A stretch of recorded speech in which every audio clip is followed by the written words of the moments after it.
Hola, buenas tardes a todos. Acá estamos una vez más para compartir con ustedes una charla. Así que se escuchó todo, Ale, ¿qué va a hacer? Somos así, estamos preparando las cosas. Con nosotros hoy está el doctor Gerardo Bispo.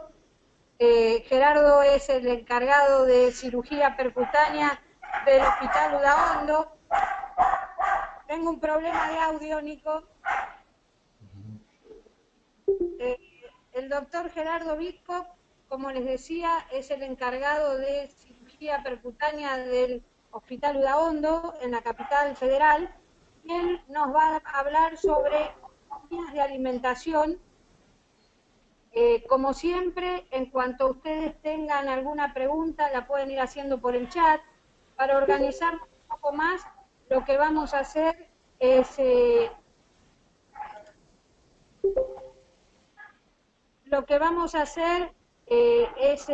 empezando con la charla.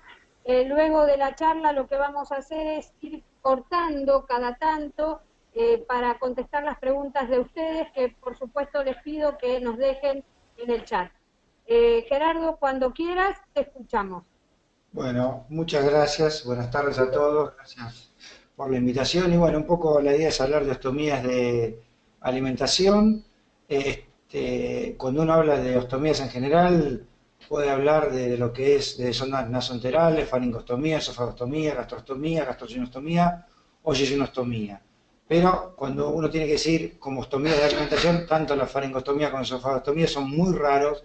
Hemos utilizado en contadas veces, menos de los dedos de una mano, así que imagínense que estas dos casi no van. Pero en el algoritmo uno tendría que empezar por sondas nasoenterales. Y en esto uno ve, ¿no? Acá tenemos una sonda nasoyeyunal completa, está bien como debería ser una nasoyeyunal, pasando el TRACE, y si se observan acá tiene una doble entrada, uno de los lumen queda en el estómago y es aspirativo, y el otro es para alimentación. No se asusten, es una sonda de aproximadamente 18 French, no se utiliza casi en el medio, pero cuando uno habla nasoregional sepan que esta sonda existe per se. Si no usamos habitualmente este tipo, a mí siempre me gusta que tengan un terminal en Y para ir contrastando, pasando aire cuando uno está progresando la sonda. En general, y no solamente para las ondas, uno tiene que tener un poco la idea de lo que es el material. Yo, si me vieron en la anterior charla de botones, le pongo mucho énfasis a esto. ¿Por qué? Porque es importante conocer el material que utilizamos. Uno por ahí pide y le mandan lo que hay, ¿no? Y si uno le mandan un polivinilo, sabe que es muy rígido, es muy fácil para aspirar contenido, pero no para pasar alimento, muy incómodo para los pacientes. Pero uno cuando tiene que pensar, y hoy por hoy se utilizan o siliconados o de poliuretano. Tengan en cuenta las cosas, ¿no? Silicona es muy bueno para el paciente, casi en el tipo de sensibilidad, y poliuretano es muy rígido. Lo digo porque uno tiene un tips y le dicen, ¿y qué material pedís? Y fíjense en este tipo de cosas antes de pedir el material, porque después le va a ir mejor o peor y depende del paciente la sensibilidad, ¿no? Cuando uno pone sondas, bueno, tiene en cuenta todo este tipo de algoritmo de cosas que nos pasa en Kesko cuando pone una sonda nasogástrica. Y lo voy a pasar muy rápido porque son la mayoría por todos conocidos, la perforación o relacionadas, ponerla en la vía aérea. Ojo con este tipo de cosas, que el paciente no tose, las lesiones por decúbito, las hemorragias al colocarla y después algunas inherentes a lo que es el alimento que se pasa. ¿Sí? El desplazamiento salida accidental, que siempre digo, nunca es un accidente.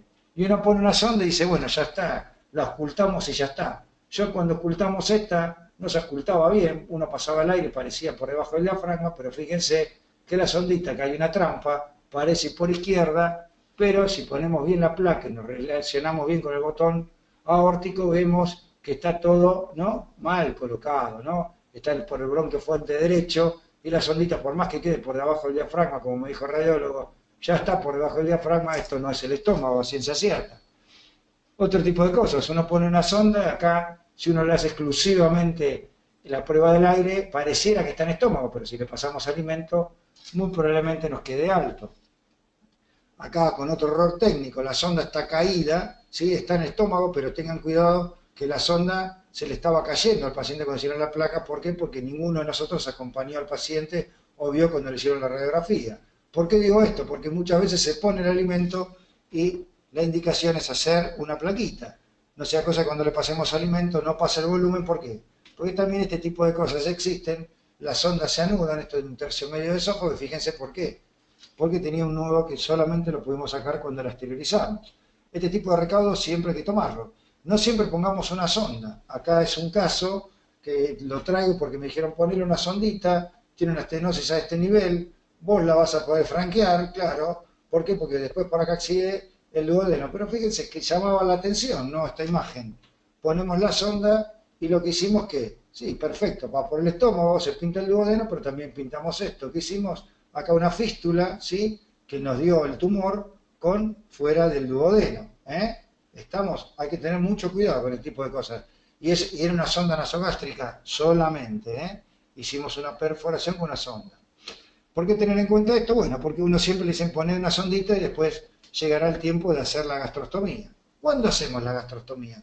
A veces podemos hacerla de primera intención, si sabemos que va a ser un paciente por tiempo largo. Según lo que vemos en este algoritmo para las normas ESPEN, uno dice, si es por corto lapso, bueno, ponemos esta sondita de la que hablamos al principio, una nasogástrica. Si hay algún riesgo de aspiración, las podemos progresar más allá del píloro y hacemos una nasosillunal o nasoduodenal. Pero si el lapso es mayor, y fíjense, las normas ESPEN hablan de 2 a 3 semanas y hablan del PEG. Eventualmente el PEG, si hay que progresarlo, o acá tenemos más experiencia, tal vez los grupos, de hacer una gastroyeyuno percutánea. Y ahí tenemos la posibilidad de lo que es quirúrgico. Si actualizamos un poquito, fíjense, hasta de Cochrane, en la base Cochrane hicieron un trabajo exclusivamente para pacientes con parálisis cerebral, todo un review de varios trabajos y que vieron que la sonda nasogástrica no debe usarse más de 6 semanas. Esto habitualmente en la Argentina no pasa, acá estamos aproximadamente 3 meses, lo indicamos y después es el tiempo que tarda en conseguirse el material. A veces no lo tenemos que dejar pasar tanto tiempo. Y si hablamos, por ejemplo, acá hay otro trabajo, fíjense, del británico, que habla en pacientes con stroke, la sonda nasogástrica, corto lapso, solo en fase aguda, y el PEG es más seguro para el alimento, como ya sabemos todos. ¿Sí? Seguimos adelante. ¿Qué dilema tenemos? Hablamos siempre de poner una sonda nasogástrica después de hacer una gastrostomía para un paciente con una edad avanzada. ¿Qué hacemos? Hay trabajos y trabajos. Esta diapo, que por ahí es muy grande en cantidad de trabajos, son un montón de trabajos que hablan, fíjense, conclusión. Me voy a poner una más porque cada uno puede, si quiere, copiar esto y después buscar los trabajos enteros. La conclusión, el PEG en pacientes adultos con enfermedad crónica y severa se puede realizar en forma segura. Fíjense, la edad mayor, no hay mayor inconveniente con la nutrición y es mayor el tiempo para recibir el alimento. Alrededor del 73% estaba satisfecho, aquí hicieron algo de satisfacción respecto a la colocación del PEG. El paciente añoso no es una contraindicación, resultados beneficiosos dan lugar cada vez a referencias más frecuentes para realizarlo. Esta es una revista de geriatría y fíjense la última, que fue la que más me llamó la atención. Yo leí este trabajo y habla que a 930 pacientes gerotos los resultados demuestran que más de la mitad con PEG sobreviven más de 2 años. Y la experiencia personal es así. Si quieren, les cuento entre nos un secreto. Hoy puse un botón gástrico a un paciente que tiene 102 años, ¿sí? El tercer botón que le coloco, y la gastrostomía se lo hicimos cuando tenía 98. O sea, uno llega a la conclusión que, bueno, ya vivió más de 4 años, la indicación es más que ajustada para hacer un PEG. Eso en la práctica es un caso, pero tenemos varios de este tipo. Se pone siempre una gastrostomía, porque siempre nos dicen, doctor Vitko, ¿podemos hacer una gastrostomía? ¿A todos los pacientes es la indicación? No. ¿Por qué? Porque algunos pacientes, si es para paliación y para los últimos tiempos de su vida, y si no va a más tratamiento, la indicación sería un estén expansible, es la indicación, ¿sí? Con pacientes con disfagia, hemorragia y o fístula. El riesgo es menor a cualquier otra opción y le devuelve al paciente en los últimos días de su vida, si hablamos un poco de bioética, la posibilidad de alimentarse. Acá tenemos los estén, ¿no? Hay varios trabajos al respecto. Acá simplemente algunos que hemos podido colocar en el hospital. Ustedes saben el tema de costos de los hospitales para este tipo de cosas. Si no se los pagan las obras sociales, o no los conseguimos porque los hospitales tienen muy poca posibilidad. Ahí se ve muy bien el tumor. Fíjense nuestras imágenes, ¿no? Muy, muy malas respecto a lo que se consiguen en un ámbito privado. Acá, bueno, seguimos con la indicación en pacientes con ELA, que cada vez tenemos más, ya somos como un centro de derivación para todos estos pacientes, lo hacemos de primera instancia. No hay que esperar que el paciente esté adelgazado y desnutrido para indicar una gastrostomía. Y después, bueno, podemos ver el tipo de, lo seguimos siempre, bueno, acá el caso de la ética que hablábamos antes, hay que seguir alimentándolos eternamente. Bueno, estas son las cosas que siempre hay que pensar, el nivel neurológico y ver la indicación real por el tiempo de vida que tiene el paciente a continuación. Más trabajos. Si actualizamos, bueno, vamos a ver un montón de trabajos que antes de empezar el tratamiento con radioquimioterapia, nosotros lo tenemos estipulado en nuestro hospital con el grupo de oncología que maneja el doctor Roca, es hacer previamente a iniciar el tratamiento la gastrostomía. ¿Por qué? Porque estos pacientes lo requieren, sí o sí. ¿Sí? Tanto acá hay trabajos de cáncer de cabeza y cuello, la deshidratación y la malnutrición agregada a los tratamientos oncológicos requieren la gastrostomía en forma previa. Y fíjense, acá hasta se utiliza que después el paciente hasta le da la posibilidad, después del tratamiento, hacer lo que dice una neoadyuvancia y la posibilidad de hacer el tratamiento. Acá tenemos con intención curativa 366 pacientes en pacientes con cáncer de cabeza y cuello. Y lo interesante es esto, ganancia de peso a pesar del tratamiento, y lo usó más de un año el PEG. Hay varios trabajos y es beneficioso en lo que es soporte nutricional. ¿Sí? Tengamos en cuenta también esto, ¿no? Si la mortalidad, a pesar de todo, va a ser muy cercana, pensémoslo, si hay que hacer un PEG o solamente la sonda nasogástrica. ¿Por qué? Porque a veces uno se extralimita en la indicación y dice, bueno, hagamos la gastrostomía, pero si el paciente no va a sobrevivir un lapso perentorio, que uno diría de 4 a 6 meses, no tiene mucho sentido hacerle un PEG, sino solamente una sonda. Bueno, acá están todas las indicaciones en general, las que ya hablamos, las neurológicas, los tumores, los traumatismos, la cirugía faringoesofágica, estenosis, cáustico, péptica, es indicación, y hoy por hoy algunas cosas nuevas, ¿no? Uno dice negativismo a la ingesta, siempre y cuando la familia esté de acuerdo, bueno, se puede hacer hasta que se normaliza la indicación de lo que es un tratamiento a pacientes psiquiátricos, esto se revierte y después la sonda se puede sacar, la gastrostomía, ¿sí? No son eternas, ¿por qué? Porque le ponemos una sonda nasogástrica que se la va a arrancar en menos de una hora. Los trastornos en la motilidad esofágica, también a veces uno tiene que poner una gastrostomía hasta mejorar esto, y el insuficiente aporte por vía oral, que lo hacemos en algunos pacientes que después o van a cirugía o mejoran para después hacer otro tratamiento. Una cosa a tener en cuenta siempre es cuál es la edad del paciente. No es lo mismo pacientes pediátricos que pacientes añosos, el hecho de hacer un PEG. Por ahí van a lo que se llama el one step button o botón de primera instancia si son pediátricos. Después, ¿qué tiempo lo vamos a alimentar? Y tengamos en cuenta yo le hago una gastrostomía, pero previamente tenemos que saber qué alimento le vamos a pasar. No podemos estar jugando con los pacientes, como me pasó una vez de ver un paciente que tenía una gastrostomía colocada hacía 6 meses y nunca le había utilizado. ¿Por qué? Porque nadie le había explicado para qué le servía ni qué alimento le tenía que pasar por ahí. Eso no es buena praxis, como que dice, ¿no? O sea, acá primeramente tenemos que saber qué le vamos a pasar al paciente, para qué le hace, y la familia está involucrada en esto, qué forma de difusión, qué vía de difusión, si va a hacer con bomba, si va a ser a goteo directo. Otro tema que nosotros hace tiempo que hablamos, yo si lo ven en todas mis charlas, es una vieja diapositiva que pongo siempre. ¿Por qué? Porque me dicen, vamos, poner y voy a decir un término no muy apropiado para algo científico, poner el caño más grueso para pasar el alimento, pero no es así. ¿Por qué? Porque nosotros sabemos que a partir de los 14 French, la sonda de gastrostomía radiológica, utilizamos un calibre que es adecuado para preparados artesanales. Es más, y algunos en general para todos los preparados comerciales, con lo cual uno puede utilizar sondas a partir de los 14 French. Es mentira que se hayan que usar el tubo más grueso, como dicen. ¿Qué posibilidades tenemos? Bueno, vamos a hablar un poco de lo que es gastrostomías y formas. Bueno, el gold standard son los tratamientos percutáneos. No hay que olvidar nunca el arsenal. En los cirujanos tenemos la posibilidad de hacerlo abierto en aquellos casos que está imposible o hubo algún problema con la técnica percutánea. Sepan que cuando uno está haciendo una gastrostomía puede hacer el procedimiento laparoscópico, lo que es asistido para un procedimiento percutáneo con la guía laparoscópica.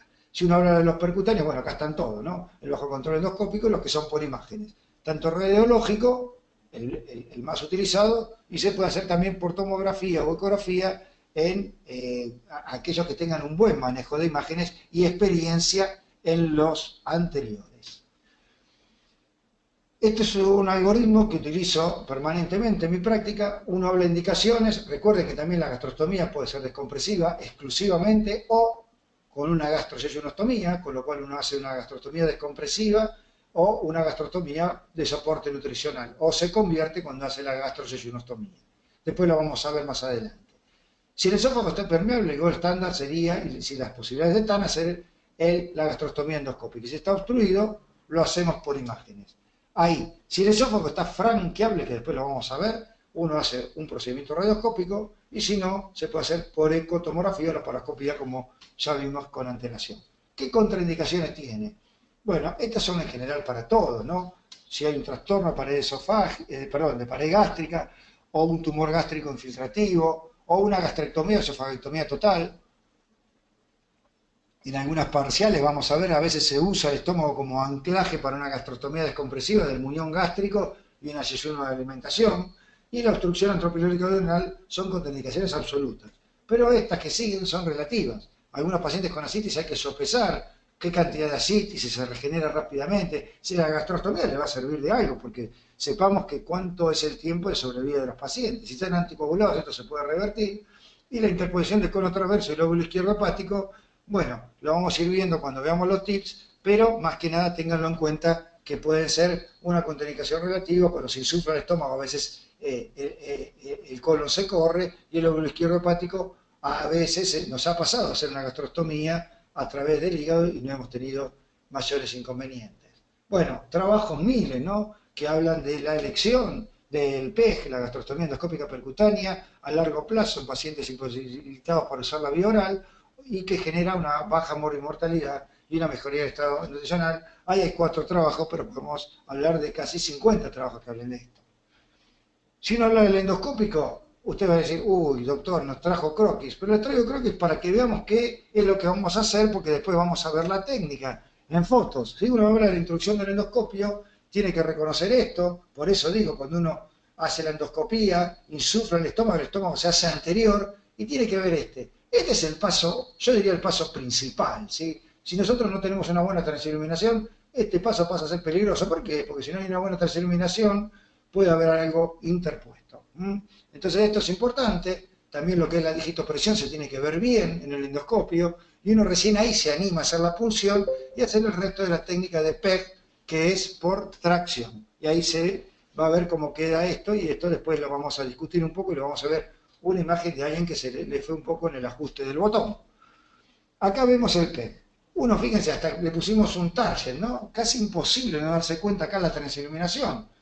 Se ve la transiluminación perfecta en epigastrio, en ese sitio se hace la punción, se pone la aguja, se puede punzar, y así es como se ve por dentro. Hacemos la punción, se pasa el alambre, se lo toma, puede ser con una pinza de biopsia, o mismo si vienen unas pinzas en los sets de endoscopía, que son como una lazada, se toma esto y una vez que se lo toma, se lo lleva a la boca. Y en la boca se hace el nudo, que creo que es una de las cosas que siempre hay que aprender, por eso están todos invitados para aprenderlo esto, los hands-on, para poder poner este tubo, y lo progresamos desde lo que es la boca y se exterioriza por el abdomen. Acá se ve cómo se hace la técnica PEG, que es por arrastre, se arrastra desde el abdomen, esto sería así, ¿no? Iría hacia el abdomen, desde la boca, y se va progresando hasta que quede impactado lo que es el soporte interno. Muchos dicen que esto es un botón, para mí no, porque el botón es otra cosa, ¿sí? Esto no es un botón gástrico, esto es una sonda gástrica sostenido por un stop interno y un stop externo para pegarlo a la pared, y así es como debería de quedar. Acá hay otro tips, que bueno, me pidieron que dé algunas cositas, uno, bueno, va a decir algunas, no sé si siempre lo dice todas, y si no después le vamos a la pregunta, es cómo se ajusta esto. Fíjense, hay un ajuste externo y un ajuste interno. Esta es un poco la sonda, y en este croquis se ve cómo debe quedar. ¿Qué pasaría si yo presiono un poco más fuerte esto, no? Uno diría, y bueno, se puede descolgar. Es más inhabitual que se descuelgue que uno lastime lo que es el tejido celular. Y fíjense esta imagen, me llaman de un domicilio diciéndome que la gastro perdía y que tenía muchos problemas el paciente para pasar alimento y que se le había puesto un poco roja la pared. Si a ustedes les parece que esto está un poco rojo, ese chupete estaba impactado ahí adentro porque lo presionaron un poquito por demás, ¿no? Si esto es, yo les digo que llevaba 30 días de hecha la gastrostomía, a nadie se le ocurriría sacar esto, sino tratar de hacer un tratamiento local y tratar de salvar este trayecto. Esto realmente es algo que uno diría, esto no puede pasar. Bueno, pero si ponemos este chupete acá adentro y seguramente, y lo presionamos bien, porque nos da miedo, ¿sí?, de que se nos suelte. Recuerden, para los cirujanos no hay que hacer una pexia en estos casos, sino simplemente ajustar, como vimos en la anterior imagen, esto a la pared. Con esto alcanza, ¿sí? Bueno, acá voy a mostrar algunos trabajos y después, si quieren, paramos un poquito por preguntas hasta acá. Fíjense, cuando uno habla de hacer el PEG y dice, bueno, hagamos un PEG pull para un paciente con un cáncer de cabeza y cuello. ¿Está bien indicado?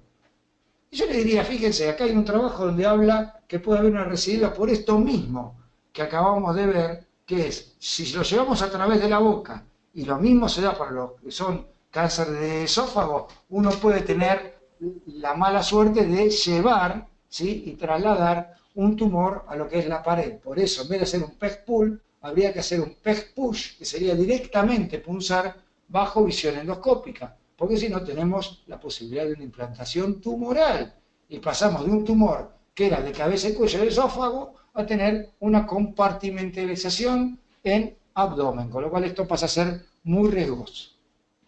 Fíjense acá el porcentaje. Ustedes dirán, pero es bajo, Doc. No, para mí es bastante alto, porque yo quiero saber de los de la mesa quiénes tienen experiencia y quién ha tenido un implante de un tumor en un esófago haciendo por técnica radiológica, que es bastante inhabitual. Lo mismo pasa acá. Y este grupo me interesó bastante este trabajo. ¿Por qué? Porque se fueron a mirar y le hicieron en todos los sedas de esófago y faringe PEG en 50 pacientes. Y fíjense qué hicieron. Fueron a ver qué positividad había en las células de donde se implantaba el PEG para el cáncer. Y fíjense la positividad, altísima, 9 de 40, un 9.4%, 3 de 32 terminaron siendo positivos a los 6 meses. Un riesgo altísimo. ¿Para qué correr este riesgo si el radiológico también lleva lo mismo y disminuye este riesgo a cero? O si a ustedes les gusta, o a los de la mesa hay alguien que le gusta mucho el PEG, que lo haga directamente push y no pull por arrastre. El monitoreo del sitio del PEG debe ser inmediato, porque una vez que se implanta el tumor, la evolución es pésima. Acá les muestro unas imágenes de implante. Este nos pasó a nosotros. Ustedes dirán, a ustedes les pasó con unos radiológicos. No, nosotros sin querer, sin querer, porque no es inadvertido. Este es un paciente que tenía un CA epidermoide de esófago. Le hicimos la gastrostomía, empezó a andar mal. Esto empezó como un granuloma, se hizo un rodete, le hicimos la biopsia y es un adenocarcinoma, que no lo pudimos ver. ¿Por qué? Porque la infiltración gástrica nunca se pudo ver porque el endoscopio no pudo progresar más allá del tercio inferior del esófago, que era el paciente donde tenía la lesión. O sea, lamentablemente este paciente tenía un epidermoide de esófago asociado con un adenocarcinoma gástrico. Imagínense la evolución pésima del paciente, falleció a los 14 días de esta foto. Experiencias, bueno, grupos hay múltiples. Yo lo único que quiero mostrar es cantidad de pacientes y complicaciones. Fíjense, 300 pacientes, la mayoría de los que se hacen son de patología neurológica, el promedio de edad para este tipo de pacientes, 73, duración del soporte, esto me interesa mucho. Fíjense, un promedio de 390 días, más de un año, y algunos 2.913 días, ¿no? Saquen el cálculo, mucho tiempo. Y en general mejora la calidad de vida tanto para pacientes como para el manejo de los cuidadores por el tema de la sonda nasogástrica. Las complicaciones, bueno, en general, las más frecuentes, fíjate, es la intolerancia al alimento, que si nos hacen vómitos, diarrea o estreñimiento, bueno, eso hay que regularlo con una nutricionista o una licenciada en alimentación que les permita manejar mejor lo que es el alimento que les pasamos, ¿sí? Y después las infecciosas. En general, acá tenemos todas infecciosas, 7, el 6% de los pacientes, en general de que del estómago. ¿Y cómo se manejan localmente? Acá ponen 8 porque hubo una que se infectó 2 veces en este trabajo. Y mecánica, la obstrucción, la migración, que si quieren después hablamos un poco de esto y lo vamos a ver en complicaciones. La obstrucción, y bueno, hay que saber manejar, por eso hay que enseñarle bien, tanto a la familia como a los cuidadores, cómo se maneja. Bueno, paramos acá un segundo a ver si alguien tiene alguna pregunta antes de hablar de la gastrostomía radiológica. Bueno, Andrea, no sé si... a ver si Vamos a esperar a ver si tenemos alguna pregunta.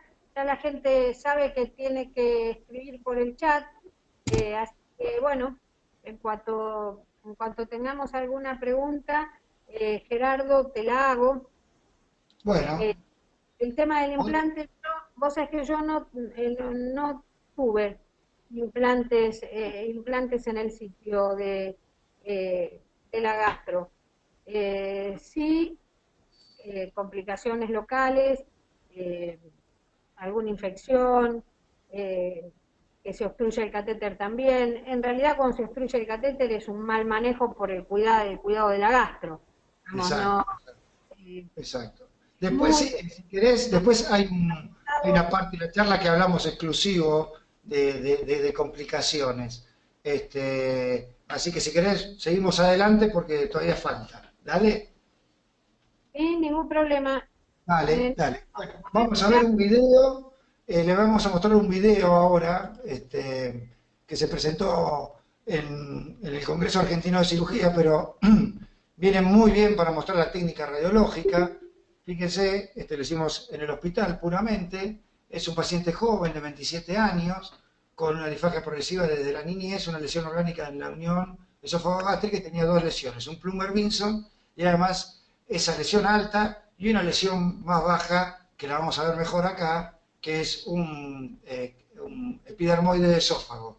La decisión fue hacer la gastrostomía, mejorarla nutricionalmente, estaba bastante desnutrida, y hacer tratamiento oncológico. Un poco para ver el material, ¿no? Nosotros siempre vamos con nuestro alarme hidrofílico, vamos con un introductor que es tipo un CUNFE de 5 French o 4 French para pasar la estenosis, usamos el hidrofílico, el paciente está con una neurolepto, sedado, no hacemos anestesia general, fíjense, hasta le molesta, pero bueno, usamos este paso para que pueda hacer, que pueda deglutir. Acá tenemos la sonda colocada, y bueno, ahí empezamos los temas.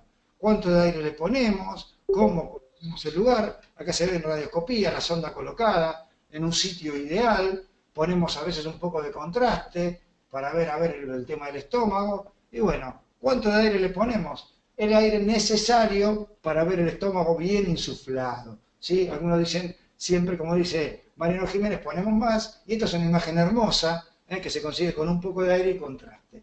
¿Hay que tener todo el material en la mesa? Sí, hay que tenerlo todo. ¿Por qué? Porque no podemos empezar a decir, che, me falta un punto. Si tenemos todo armado, ideal. Y los puntos, bueno, está bueno probarlos. Este video está hecho especialmente para eso. No los probamos, vemos que esa T se desarme bien, ¿no? Porque a veces nos ha pasado, o que se corte, o que el punto no siga. La T es importante para la pexia. En este procedimiento, creo que un estómago pexiado tiene casi el 80% del procedimiento realizado. Siempre anestesia local, siempre la dosis profiláctica de antibiótico previa, y acá se ve como una muy buena imagen cómo se hace la punción, cómo va entrando la aguja. Este resalto está bárbaro, no siempre lo podemos ver, tiene mucho que ver también el equipo de rayos, ¿sí? Y la definición que tenga el mismo, y acá se ve bárbaro, están las dos imágenes, la radiológica y acá cuando vamos soltando. Por ahí en un momento hay que hacer un poco de tensión para entrar en la pared, ¿sí? Uno hace un poco de tensión, ahí lo vamos a ver, ahí está ese momento de tensión, donde sirve para entrar a la pared, y si nos queda alguna duda, podemos poner contraste antes de soltar el punto y confirmar la ubicación gástrica. Ahí se ve cuando se suelta el punto, y fíjense, cuando uno lo tracciona no tiene que tener miedo a esto, ¿no? Que el puntito va caminando hasta dónde, y hasta el lugar donde está la pared gástrica, ¿sí? No va a quedar acá, como que dice, en el medio del techo gástrico. Confirmamos siempre, si nos queda alguna duda, con un poco de contraste, que era lo que hicimos antes de soltar el punto. Acá, lo que yo les expliqué antes, estamos viendo que no es que yo se los dije, sino que se hizo. El paciente está medio despierto, ¿no? Lo vemos, esa imagen está, para que ustedes se den cuenta, está en su mundo, y acá está con la anestesia local. Ahora, ¿cuántos puntos ponemos? Bueno, en el grupo nuestro nosotros ponemos 2 puntos, lo hacemos como una tienda de campaña, nos va bastante bien, tenemos pocos inconvenientes. Después cuando, como yo hablaba con Andrea, mostramos la parte de complicaciones, vamos a ver uno de los casos que, bueno, se nos complejizó porque uno de los puntos por ahí no pexió bien, porque acá si queda uno solo pexeado, es un problema, ¿no? Queda como una bolsa de tabaco complicada. La distancia a la que se ponen los puntos, bueno, uno lo va manejando entre la visión y la posibilidad de poner dos puntos no muy lejanos para dejar el sitio en el medio para hacer la punción gástrica directamente. Tomando los mismos recaudos que para el primer punto, uno hace una leve tensión y lo va progresando. ¿Mm? Ahí se ve bien cómo progresa el punto y ahí lo vamos a soltar una vez que estemos seguros en la visión radiológica. Ahí se vio, otra vez la misma maniobra que antes para lograr poner el punto dentro del estómago. El sangrado habitual, ¿no?, de las punciones, que son mínimos pero existen. Y entre los dos vamos a hacer la punción. Ahí se ve bien, la punción se ve muy bien y podemos poner un poco de contraste para confirmarlo.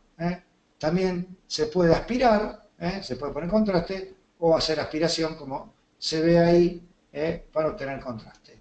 Bueno, nosotros ya lo están viendo, ahí fijamos los puntos al final, eso lo van a ver, y nos manejamos todo el tiempo.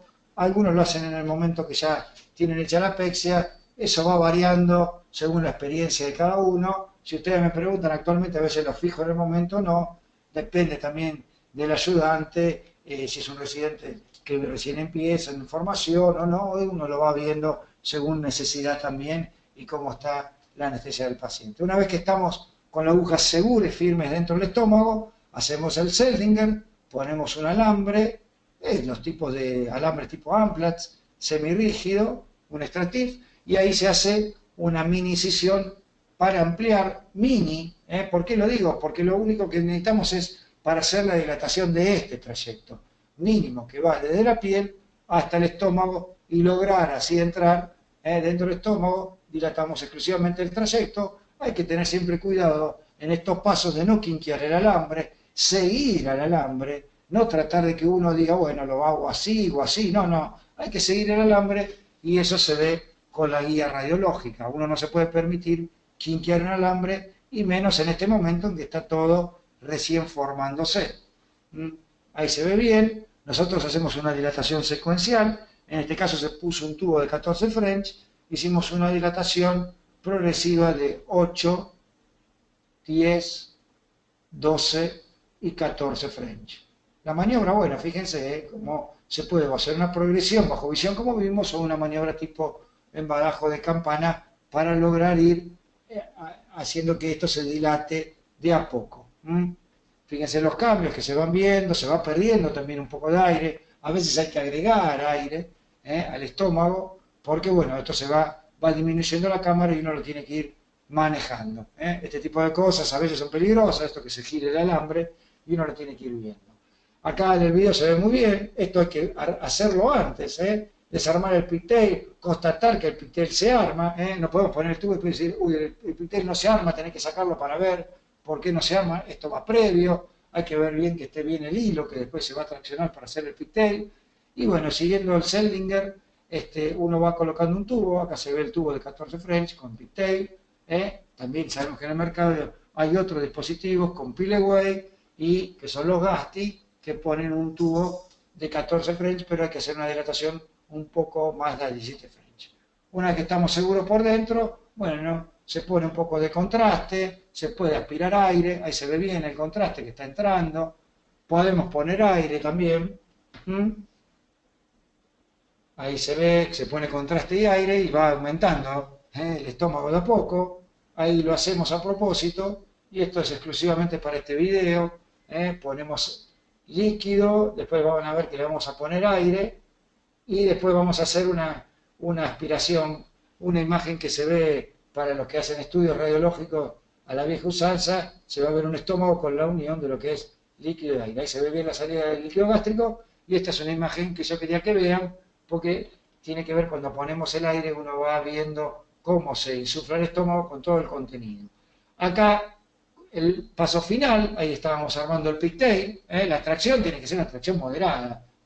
Hemos tenido alguna vez, ¿no?, una tracción muy fuerte del pigtail y romperlo, y ahí sí los quiero ver porque este es el tubo que teníamos y cómo hacemos una vez que está adentro, hay que empezar a fijarlo para que no se nos salga. Y bueno, ya el procedimiento está casi terminado, aquí ahí lo ven, ¿eh? A mí me gusta siempre el Pictel dejarlo pegadito, lo más cerca del techo gástrico, sobre todo para estos pacientes que sabemos que mucho reflujo no van a tener porque tienen una estenosis esofágica, sino a veces está bueno que miren hacia lo que es cuerpo gástrico. Y acá tenemos la fijación de los puntos y esto ya es una parte importante del procedimiento, igual que como vimos en el PEG, ¿no? Esto no lo fijen muy pegados a la pared, porque si no van a necrosis y el paciente se va a acordar de ustedes. ¿Por qué? Por el dolor que les va a dar estos puntos. Estos puntos creo que es lo más doloroso de este procedimiento y es por ahí por lo que nos vienen a ver varias veces en el postprocedimiento. Bueno, nosotros aprovechamos los dos puntos para fijar la sonda, y ahí hacemos toda la fijación de la sondita con el mismo punto. Bueno, así es como queda la sondita colocada. Bueno, ahí se corta el puntito y listo. Si querés, volvemos a la presentación porque lo que queda ya es conocido. Bueno, si, A ver si hay algo en el chat. si hay alguien con preguntas, si no, mostramos rápido la parte radiológica y vemos. Andrea, Yo te hago un par de preguntas. dale. La técnica dice que uno debe colocar 3 puntos triangulados y en el medio el catéter. Eso dicen los libros, eso dice la técnica. ¿Cuántos puntos colocás? No, mira, habitualmente, y después hay otra imagen, nosotros ponemos dos, pero es por una experiencia personal, nos ha ido muy bien y yo por eso cuando presentaba el video lo decía, ¿no? Justamente, que la colocación de los puntos tiene que ver con la experiencia del grupo. Hay grupos que ponen uno, está bien que al principio sobre todo se pongan tres para dar seguridad y entre los 3 puntos colocar el tubo gástrico, eso da bastante seguridad. A mí me parece que eso sería el ideal. Y después cada uno va viendo la experiencia del grupo, ¿no?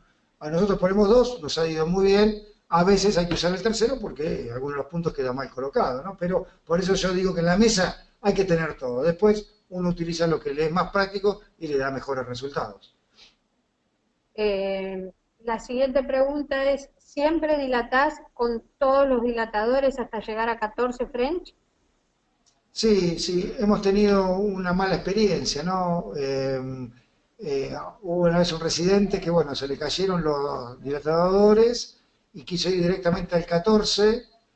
Justo en ese procedimiento, bueno, por todo lo que nos estaba pasando, se decidió fijar los puntos en primera instancia y cuando fuimos a dilatar con el 14 se soltaron los 2 puntos.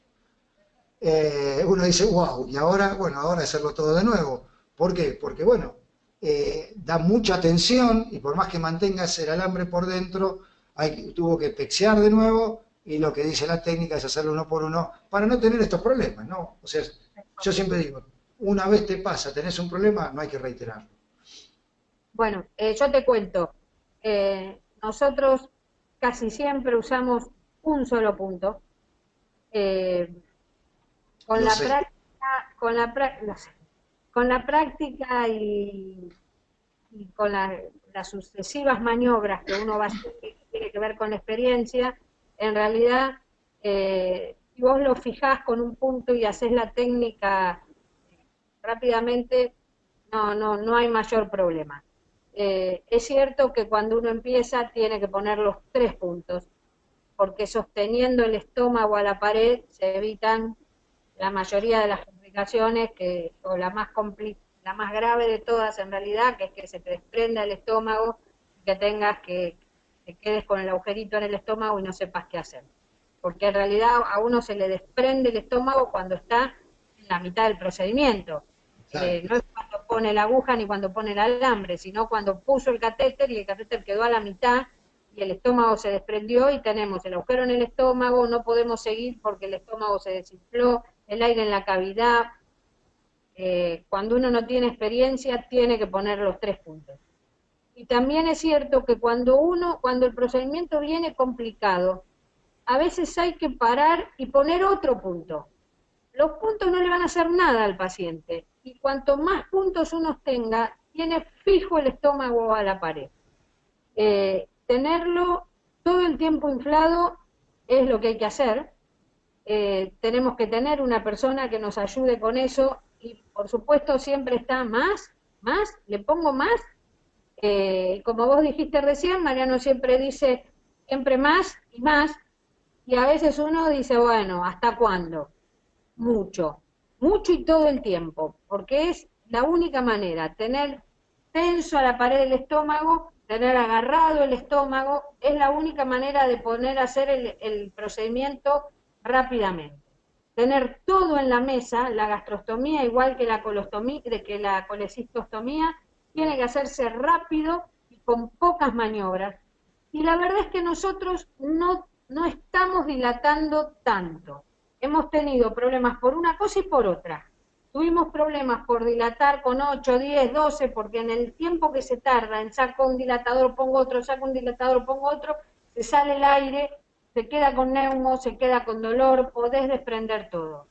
Por otro lado, no dilatar hace que el catéter entre a presión, digamos, y con eso se no pierde el aire.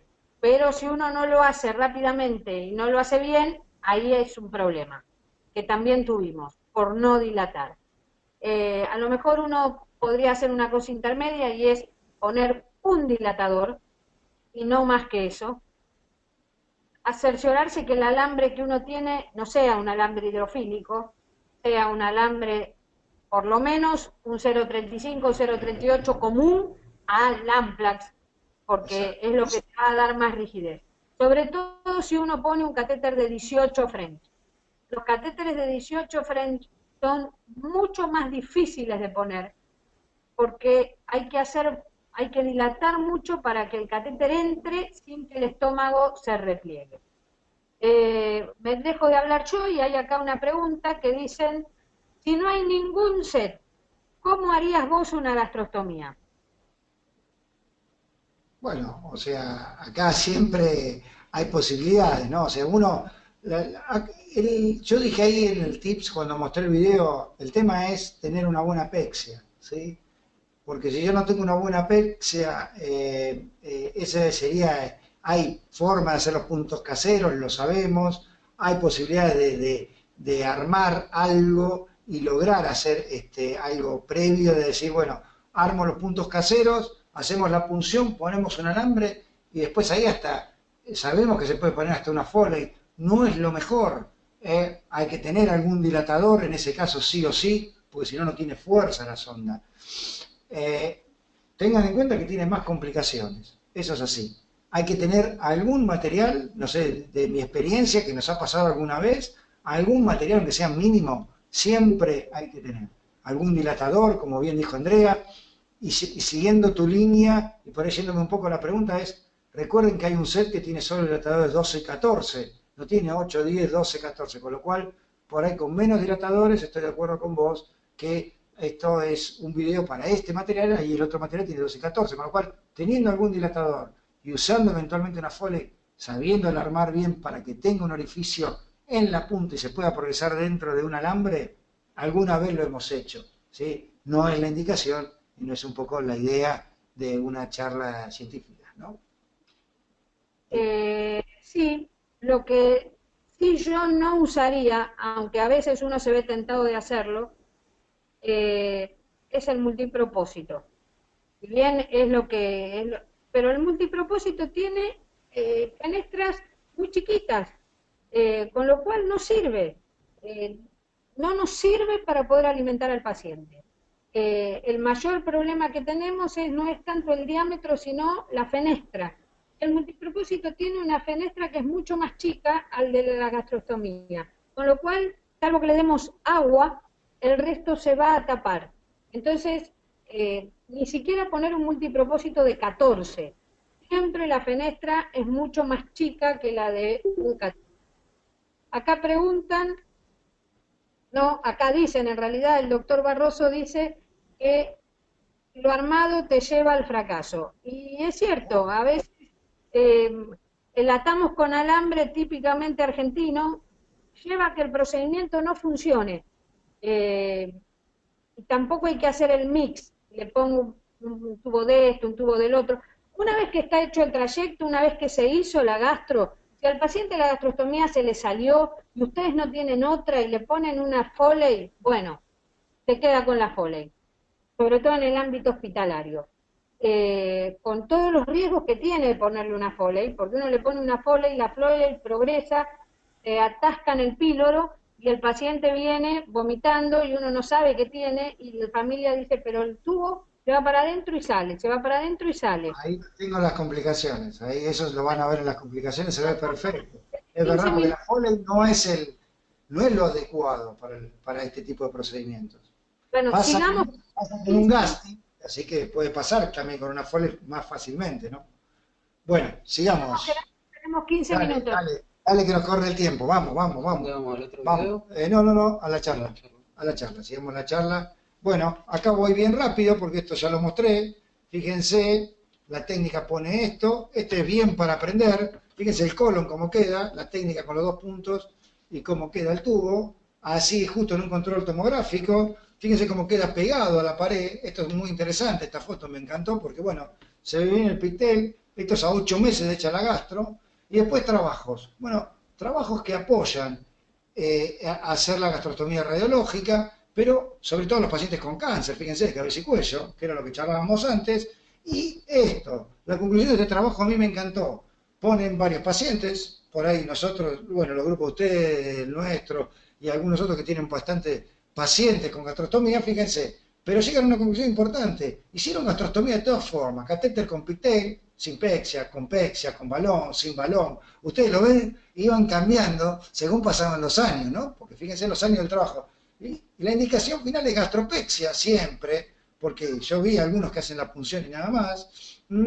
Infecciones locales, periostoma es la complicación más frecuente y siempre usar para disminuir la profilaxis antibiótica. La mortalidad fue baja. La complicación tardía más frecuente es la obstrucción de la sonda. Y la duración del soporte nutricional, más de 300 días. La sonda que más se sale es la que se pone con balón, ¿sí? En eso creo que estamos todos de acuerdo, se pincha el balón, la sonda se sale y el seguimiento es importante. Acá lo mismo, otro trabajo, la técnica, gastropexia y Tefas-Tegner, ¿no? En general este trabajo usó esos puntos, sabemos que hay otro tipo de marcas, pero siempre con puntos en T. Y la idea de lo que yo dije, siempre la dosis profiláctica. Esto nos permite tener muchas menos complicaciones infecciosas en el postoperatorio. Háganlo habitualmente. Dibujos, complicaciones, que eso es lo que yo ya tanto les prometí. Bueno, el hemoperitoneo, la peritonitis, no nos ha pasado o sí nos ha pasado. Acá tienen lo que yo les dije, alguna vez algún punto no fue bien colocado, este paciente a las 24 horas de colocado estaba internado, le quisieron pasar destroza, la paciente se puso en una posición de dolor intenso, decía que se le quemaba la piel, la pared, decía que no le podían pasar alimento, y cuando le hacemos el control tenía un solo punto dentro de lo que es el estómago y el otro afuera.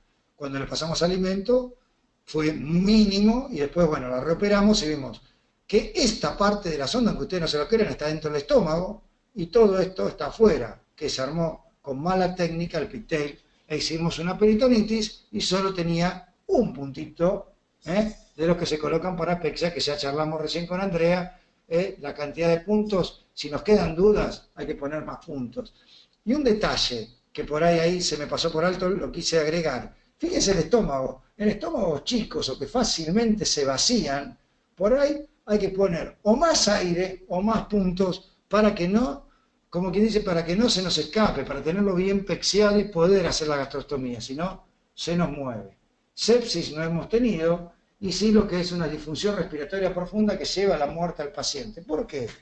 Acá hay un trabajo, que fue uno de los pocos que encontré, que fue un reflujo masivo y aspiración, después de que de una gastrostomía radiológica. ¿Por qué? Porque se pasa el alimento al paciente y no se lo pone en la posición que se lo debe poner. La indicación es del médico, ¿sí? El médico debe poner paciente que debe recibir alimento en posición de 45 grados o 90 grados. Si uno no lo pone, hay gente que le pone de comer a los alimentos en posición acostada y esto es un riesgo altísimo y nos ha pasado. Dermatitis, bueno, este tipo de lesiones, ¿no? Una lesión de este tipo, una dermatitis, se puede tratar con estos dispositivos. Esto hay que verlo porque pasa, no hay que poner sondas de mayor calibre, ya se los voy anticipando. o esto que es un granuloma.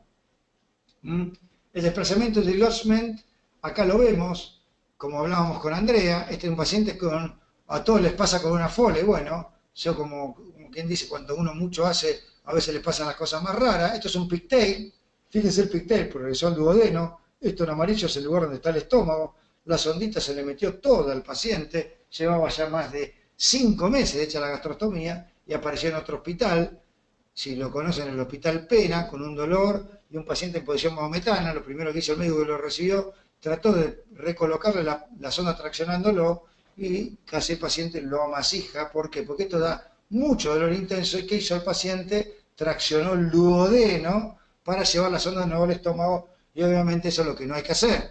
O hay que desarmar el pigtail, o si en esto fuera una Foley, desinflarla, llevarla al estómago y recién ahí seguir adelante. El tema del reflujo, bueno, hay que ver. Primero hay que hacer todos los manejos médicos. Si esto se perpetúa, hay que pensar en una gastroseyuno, que ya se lo voy a ir adelantando. El granuloma era esto que les decía. Una cosa que sí nunca puede pasar es esto. Sí, al 7.º día que la sonda le filtre. ¿Por qué le filtra la sonda? ¿Por qué? Porque vino alguien que sabía mucho del tema, muy calificado, que le sacó la gasa que le habíamos colocado en el posoperatorio con una tijera, pero sin querer pinchó la sonda, ¿sí? Un error garrafal, ¿sí? Y esta filtración, ¿quién se la va a arreglar, no es cierto? Y acá viene el tema de dermatitis. Fíjense lo que es una dermatitis, que se queme la piel, que se haga periostoma, cómo hay que tratarlo con parches. Acá me dirán ustedes, ¿ya le cambió la sonda, doctor? Sí, porque a veces la sonda pasa esto, ¿sí? Que la gente la maneja mal, la tracciona y se la saca. U otro tipo de cosas que puede pasar, como bien decía antes Andrea. Acá se puso algo provisorio. ¿Por qué? Porque, claro, la sonda ya no está, al botón no lo consiguen, nadie se lo compra, pero la sonda no sirve más, le ponemos una Foley. ¿Y qué hacemos con la Foley? Y la Foley en algunos estómagos progresa, fíjense. Si no fuera porque tiene este formato, se le mete todo adentro del estómago, porque sigue la motilidad gastrointestinal, ¿sí? Entonces es lo que se llama el desplazamiento o el dislodgement, es que las sondas se meten todas para adentro. Y después, bueno, esto que se le arranque la sonda también es algo que hemos visto. Bueno, un poco para hacer un poco de publicidad por ahí para uno, pero bueno, fíjense, tenemos bastante experiencia y nosotros que pensamos que el gold estándar es lo endoscópico, tenemos la mayoría de los pacientes de qué tipo, del radiológico. ¿Por qué? Porque somos un centro de derivación para pacientes con cáncer de esófago. En esto también tenemos alguna videoasistida, alguna tomográfica raramente, cuando el estómago está interpuesto y no hay otra ventana, y a veces un ecográfico cuando no teníamos ni rayos ni endoscopía. En los hospitales públicos estas cosas pasan que no tenemos casi absolutamente nada. Y acá están otros casos más raros de donde hicimos gastrostomía. Pero ¿qué pasa en el algoritmo? Uno dice, bueno, la sonda cumplió su tiempo y la recambiamos. Para que ustedes sepan, estos tubos existen. Yo el otro día pedí esta sonda, que es una sonda de gastrostomía. Me miraron como si yo fuera un bicho raro. Yo dije, bueno, pero las sondas gástricas existen. Y estas son 3 marcas distintas. Y en la Argentina las tienen. Pero claro, ¿qué pasa? Los costos. Sabemos que estas sondas no van a vivir más de 6 meses. Y como uno no sabe o no conoce el término de sondas gástricas, ¿qué hace más barato poner una Foley? Pero la Foley no es lo indicado. ¿Por qué? Porque tiene fenestras laterales, una terminación en pico y se tapa fácilmente. Y como vimos antes, progresan. No tiene estos soportes externos especiales para mantenerla retenida. No tienen dobles entradas. En general no sirven mucho, pero bueno, las zonas Foley no sirven mucho. Este sería el dispositivo ideal si quieren mantenerse. Si no, lo que yo recomiendo es esto. Ya Gauderer había hablado de lo que es el botón gástrico para hacer el recambio.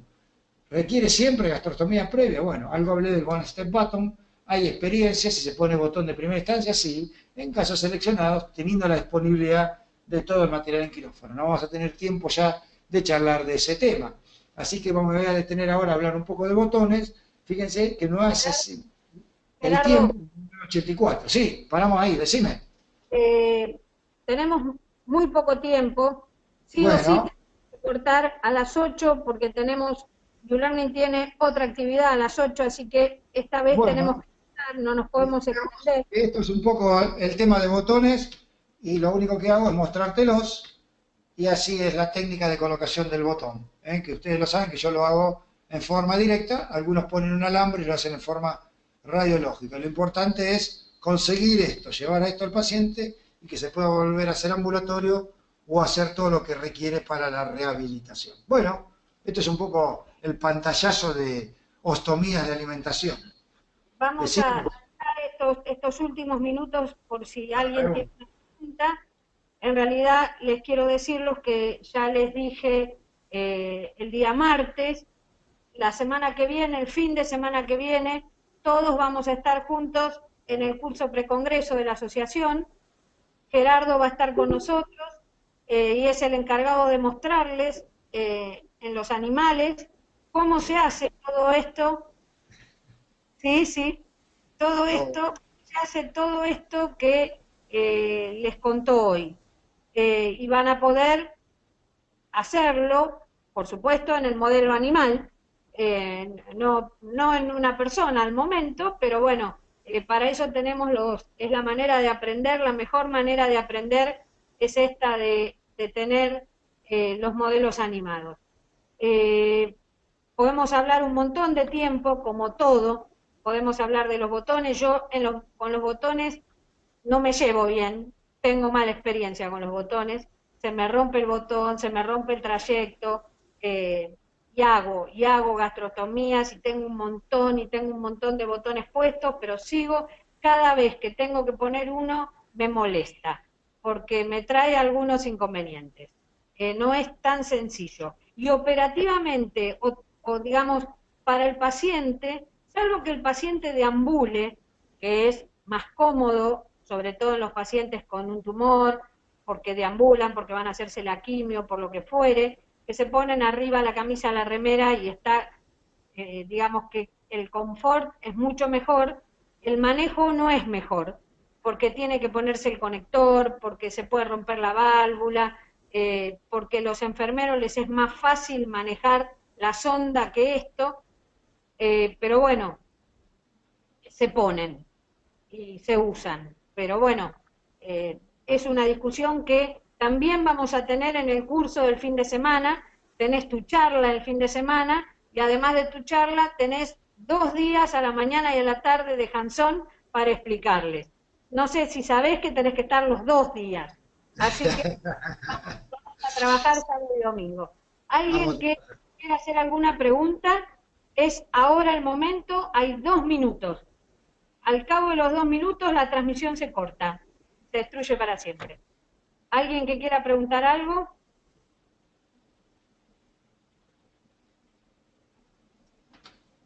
¿Negativo? Bueno, Andrea, yo te voy a agregar algo, ¿no? Porque por ahí, para generar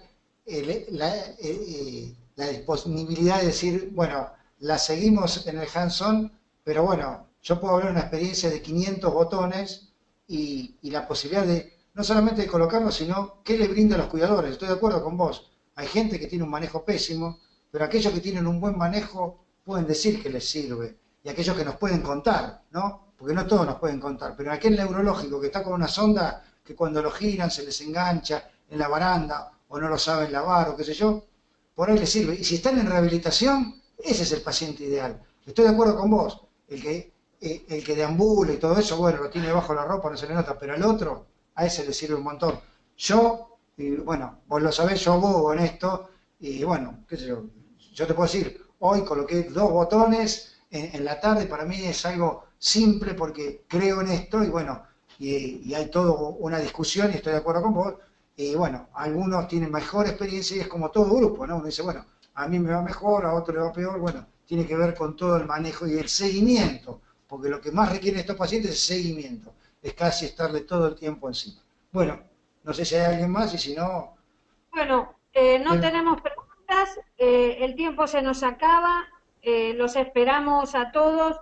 Ya les va a llegar el mail si es que podemos dar la charla el viernes, porque el doctor Serra ya está en Buenos Aires o en Corrientes en realidad.